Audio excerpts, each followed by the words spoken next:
We had 3 people that we were interested in. It was a little bit awkward for me because I was really good friends with one of them. And so I felt like even though we never officially worked together, I felt like he was probably the person that we were going to go with, just based on the relationship. We liked Lydia a lot. Kelly didn't know her as well as I knew her. We'd gone back a couple of years, but she's always stood out as being maybe 5 cuts above other realtors. Realtors are a dime a dozen, and I don't mean that, I feel like in every town, there's a lot of realtors.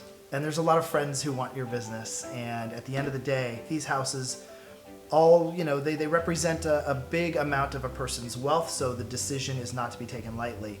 So you want to make sure you've got somebody who really understands everything there is to know, from the market, the area, the law, as it's ever changing, and how it impacts different things and can really negatively affect or positively affect an outcome. Please schedule a meeting. Let's have Lydia come to the house. I want to have a meeting with her, and that will tell me sort of everything I need to know. And so we scheduled a meeting. Lydia came over immediately. Like I'm a person who always listens to my gut. I listen to my gut, I listen to my instinct, and I trust it 100%. So Lydia came in immediately. I felt very comfortable. We had a meeting, we talked about the house, we talked about the market, what was going on. We definitely were sort of in alignment based on what was happening in the community, in the area, this interesting time that we're in.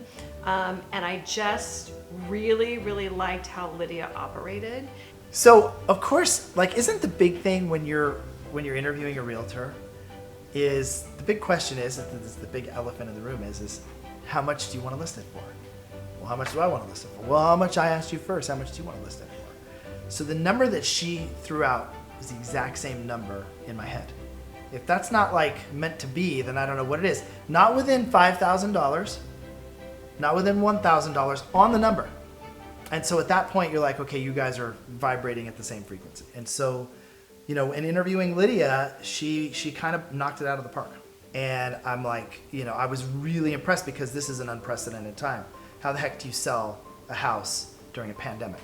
When everybody's homebound, and then as you start to investigate that a little bit more to discover the exact details of the process, the appointment setting, and everybody being able to go in digitally or online and schedule their appointments, and they were so many minutes apart, and it wasn't going to be a standard open house because it couldn't be.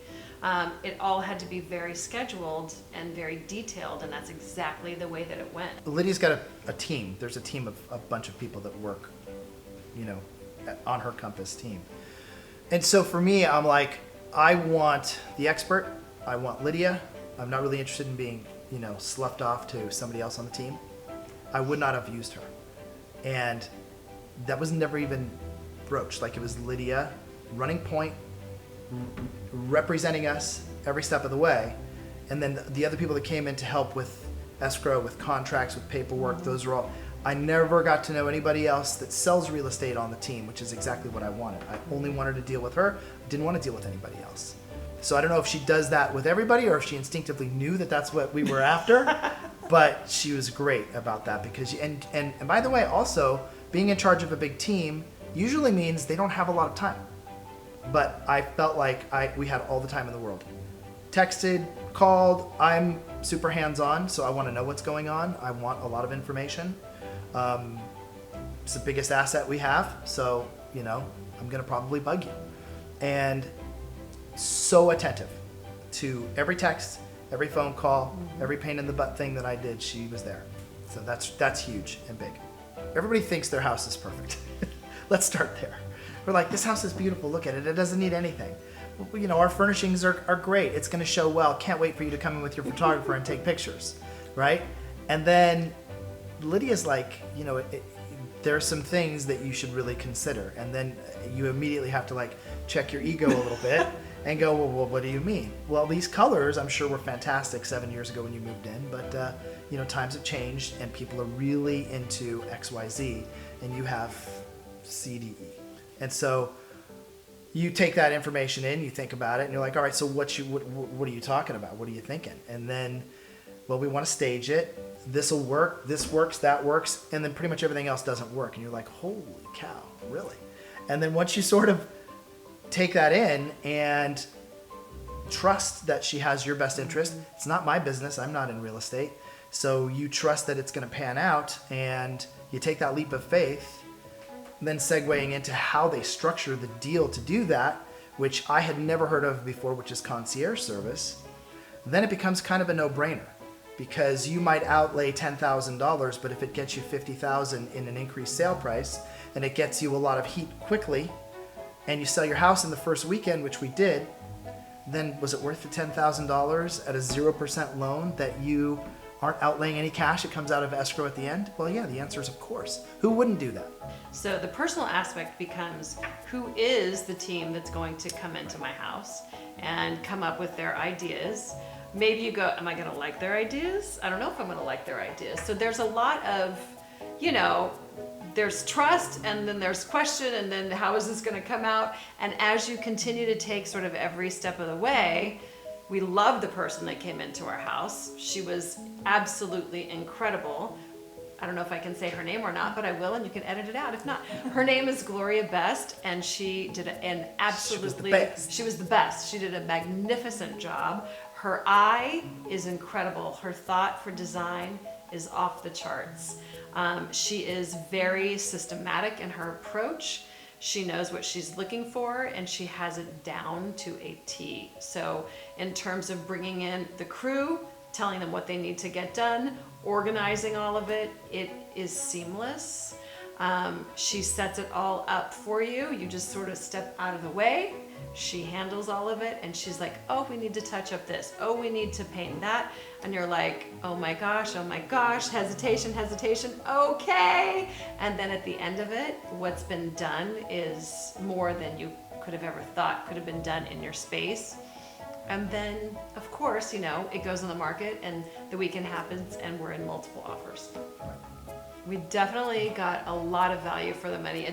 It's funny because he and I were going back and forth about it. He's like, okay, the budget's got to be this, and it can't go beyond this. And then Gloria would do her thing, and then she'd be like, I just need a little. And we were struggling. And at the end of the day, it was like another $500 or whatever got you so much more at the end, that you sort of, at the end of it all being done, you're like, why did I question that? Because it more than paid for itself. Love it. Yeah, you don't want to be penny wise and dollar foolish. Correct. And so what we were really good at was understanding that pretty quickly. I had a call with Lydia, and Lydia I said I wasn't sure, and Kelly said, we're going to do it exactly as Lydia has pitched it. And then she said, I like your wife. That's true. It's totally true. So we go on to the internet and we go to the real estate sites, and it's hilarious because they have counters, right? Mm-hmm. So you'll know the marketing attached to it based on the amount of views that you get on your house. So we were out of town, we looked it up, and my daughter was like, oh, you got 600 views. Like, it's only been open for a couple of hours. Oh my gosh, it's 850 views, like 20 minutes later. You went over 1,000 views, and then the next day you wake up, you're officially like hot home status. So how much of that is due to marketing? Well, probably all of it, right? So I don't know the marketing special sauce, but it's clearly something, because it's all about getting eyeballs on it. And so we got a ton of eyeballs really quickly. Within 2 days, 48 hours, it was a super hot home, and it was like, the rest was history. It's everybody like trying to get the house. But for a few days, people will pull up and they roll down their windows, and if we were outside, they'd say, your house is so beautiful. And you realize what they're really talking about isn't the curb appeal. They're talking about the photographs. So what is really imperative is good photography, good videography, good virtual tours. I've never seen any house come alive, and we see it all the time. We kind of laugh online, like, nice house, crummy pictures. The house that we just bought. Part of the reason we got it and got it at such a deal was the pictures are awful. They didn't stage it. They didn't paint it. And the furniture is garish and hideous, right? And so we got it for a lot cheaper than the asking price. Here, I looked at the photographs online when they first got posted. They sent us a link, and they're like, take a look at the photographs. I was like, holy crap, wose house is this? So question, would I recommend the Lydia Gable Realty team? 100%.